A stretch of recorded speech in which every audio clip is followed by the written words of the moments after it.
In this silent security video newly released by Toronto police, people duck and take cover as three masked men burst in and open fire at a busy pub on its opening night. Then, out of nowhere, a big push, sending the victim onto the tracks. The rash of carjackings has some drivers around Toronto on edge. What happened to Toronto? Canada's largest city was once a great place to live, but it has since become a cesspool of crime, chaos, and disorder. There was pandemonium on busy Queen Street East at Carlaw over the noon hour Friday. People scrambling for cover after someone pulled out a gun and began shooting. Shootings, carjackings, robberies, they've all become the norm. Drug use has become rampant, and the city's parks have been taken over by homeless encampments. The park has been completely taken over by tents, lean-tos.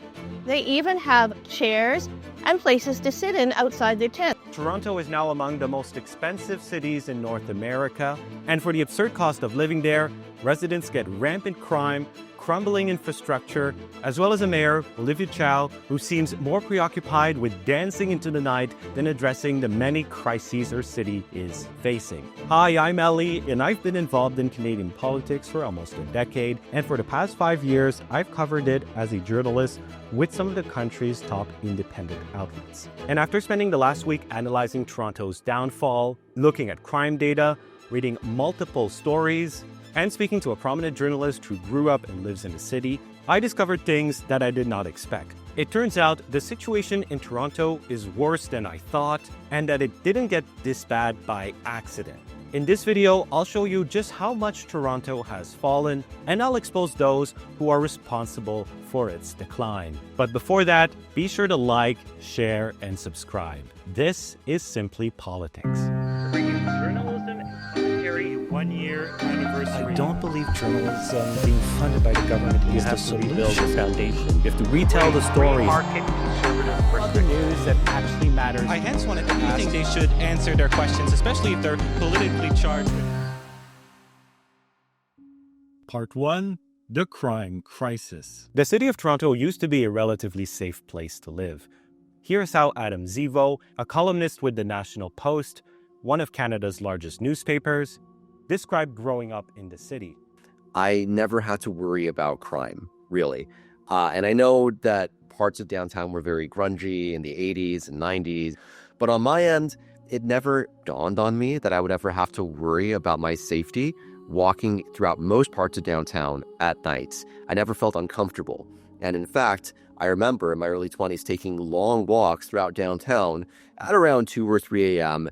and feeling perfectly fine. For a long time, the city was even nicknamed Toronto the Good. But as we're about to see, that is no longer the case today. According to data from the Toronto Police Service, there were 160% more shootings in 2024 compared to 2014. There were 47% more homicides in 2024 compared to 2014. There were 53% more assaults in 2024 compared to 2014. And there were 86% more incidents of major theft in 2024 compared to 2014. Shoplifting has also exploded, and so have auto theft. 2023 saw 245% more auto theft than 2014. The auto theft crisis has gotten so bad that people are now installing bollards in their driveway and even hiring private security. These types of security measures used to only be seen in the most dangerous of third world countries, but they're now being implemented by homeowners across Toronto. A recent study found that Toronto now has 40% more property crime than New York City. And Toronto's transit system has also become a hotbed for crime and violence, with stabbings, shootings, and people being pushed onto the tracks. Now, I should note that all the crime data I told you about is reported crime, meaning that there's probably even more crime that has not been reported, and this is especially the case when you have increasing crime. It's also important to note in the context of media reports that crime is supposedly down this year. As Adam Zivo noted, there's a reason to be skeptical of those reports. But we have to keep in mind that this is reported crime, right? And so the question we should be asking is, how often do people report crime? And do they report crime less often if they feel like nothing is going to get done? And my hypothesis, which is very difficult to prove because, once again, there's a data desert here, is that reports of crime have gone down because people feel like it's futile, right? If you have an addict who is harassing you or harassing the neighborhood again and again and again, and you feel that there's a revolving door justice system where they are taken in by the police and they're back on the streets the next day, eventually you're just going to have to deal with it, and you're going to have to stop calling 911 because you feel like it's not going to do anything. And then that increase in public disorder is not measured. As for what's behind the crime increase, one cause is the agenda of the federal Liberals. Critics point to their bills C5 and C75, which were their bail reform bills, and argue that these bills made it easier for criminals, including those with gun charges, to be released back into the streets. Part 2. The drug crisis. Linked to Toronto's rising crime is a big drug problem. Drug use has skyrocketed in the city, and the drugs used have become stronger and more dangerous than ever before. Back in 2015, the city reported 137 opioid deaths, and in 2023, it reported 528, a significant increase, driven mainly by the rise of fentanyl, an extremely dangerous and addictive drug. Toronto has seen a surge in open drug use, and the city has seemingly abetted this with a so-called harm reduction agenda, which has included giving out City of Toronto branded crack pipe and meth pipe kits. Drug dens, or safe injection sites, as some people like to call them, have also opened throughout the city. However, some have since been closed by the province. So a supervised consumption site will provide an addict with a supervised space to use their own drugs, with this idea that if they overdose, that overdose can be reversed and their life can be saved. So-called safe for supply drugs have also been offered to some of the city's addicts. Safe Supply is a program where an addict will receive free government-supplied addictive drugs, often hydromorphone, which is basically pharmaceutical heroin, with this idea that this will dissuade them from using riskier substances that they can buy on the street. Activists claim that these harm reduction approaches work, and they will cite research claiming that crime has gone down around safe consumption sites, or drug dens as I like to call them. I mean, that's completely nonsense. It's utter nonsense. And I actually want to go back to the initial evidence base behind these supervised consumption sites, because the science behind this intervention has been politically torqued since the very beginning. Many of these supervised consumption sites actually dissuade police from operating in the area. When you go back and say, well, there wasn't an increase in crime and crime actually decreased, well, it's not because that actually happened. It's because the police aren't doing their job there and you're not measuring this crime. Part 3. The homelessness crisis. The city has also seen an explosion in homelessness, which is linked to the crime and drug problem. According to city data, the city has seen a 110% increase in homelessness in just the last 3 years. And meanwhile, half of the beds in Toronto's homeless shelter system are being occupied by asylum seekers. Homeless encampments have spread citywide, taking over parks where children used to play, with there being over 200 in March of this year. And as Adam Zero wrote in the National Post, the crime in these encampments is so significant that it has actually become a national problem. Part 4. The housing and affordability crisis. One of the causes of the homelessness crisis, which is linked to the crime and the drug crisis, is unaffordability. In 2025, owning a home or renting an apartment on your own in crime-ridden Toronto is a luxury. A luxury out of reach for many, including those who earn good money. Right now, the average sold price for a home in Toronto is $1.1 million, and that number is expected to rise to $1.8 million by 2032. Compare that to 1996, when the average home in the Greater Toronto Area sold for just $198,000. That is a 400% increase in house prices and wages, have not increased by 400%. In fact, to qualify for a mortgage in Toronto today, you need a household income between $175,000 and $200,000 a year, leaving many to be forever renters. And the rental market isn't much better. The average one-bedroom apartment rents for $2,000 a month, which has many Torontonians either spending more than half of their income on housing or living with roommates well into their 30s and even their 40s. Why is housing so unaffordable? It's primarily because we don't have enough supply, right? So why do we have too little supply? Mostly because it's illegal to build housing in most parts of our city. So we have something called exclusionary zoning, which means that the majority of most Canadian cities, the majority of their residential land is limited to single-family detached homes. So you have these large tracts of stable neighborhoods where you just have basically single-family homes, houses for kilometers and kilometers and kilometers. And it is very difficult to build density there because you can't. It's literally illegal.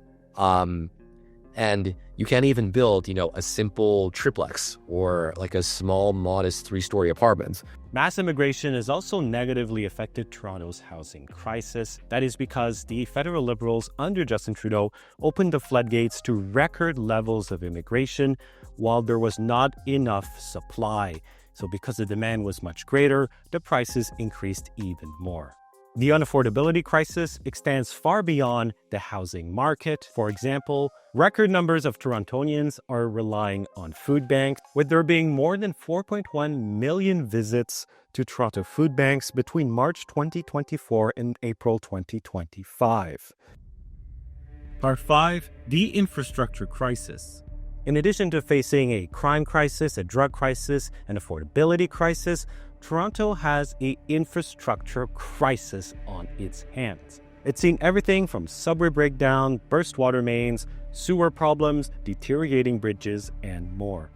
The city currently has an $18 billion infrastructure renewal gap, and the city's state of good repair backlog is expected to balloon to $22.7 billion by 2033. Toronto's transit system, in addition to being crime-ridden, is collapsing, having far beyond reached its capacity. It's so bad that the Toronto Transit Commission had planned 38 full weekend closures this year, 2025, for repairs, track works, and other projects. Toronto hasn't opened a new subway line since 2002, and the last subway extension opened in 2017, almost 10 years ago. Now, I should note that there are current projects underway, including a brand new subway line, but those are still years away from opening because Toronto is seemingly unable to actually build new transit. In 2011, work began on an LRT, which is basically a glorified streetcar on Eglinton, with the project supposed to open in 2020 and cost $5 billion. We're now in 2025 and the train has still not opened, and the cost has ballooned to $13 billion and has been marred in controversy, lawsuits, quality control issues, and it has devastated local businesses who have been affected negatively by the road closures caused by this train construction. Driving isn't much better than taking Toronto's crime-ridden and broken transit system. Toronto has been ranked the most congested city in North America, with more traffic than New York and Mexico City. In 2023, Torontonians lost 98 hours sitting in rush hour traffic. The city's roads are crumbling, with tons of potholes and constant lane and road closures. And the most egregious example of Toronto's crumbling roads is the Gardiner Expressway, a 16-year-old elevated highway in the middle of the city that was literally shedding concrete. And while all of this is happening, the city's leadership seems more preoccupied with renaming streets, subway stations, and squares in the name of inclusivity. Part 6. The leadership crisis. There isn't a single individual that shares all the blame. Rather, it's multiple levels of government having failed to do what is right. But the city's current far-left mayor, Elie, as well as her predecessor, John Tory, do deserve much blame. She's great at showing up at events and dancing and being a big mascot for Toronto. But let's take away any actual governing responsibilities because she doesn't seem that good at it, right? Toronto seems to only be further declining. And it's sad to see that. And as much as I disagree with Olivia politically, I had hoped that she would deliver at least some kind of bold vision. I don't see that there. She's just kind of floating around. The federal Liberals also deserve blame given that they've been in power since 2015. And Zivo points to a particular individual, Minister Sean Fraser. He's messed up every single file he's been put in, right? He was in charge of immigration. That got messed up. He was in charge of housing. That got messed up. Correct me if I'm wrong, but he's Justice Minister? Is that? Yes. Yeah, he's Justice Minister. And we're still not seeing any significant reforms here.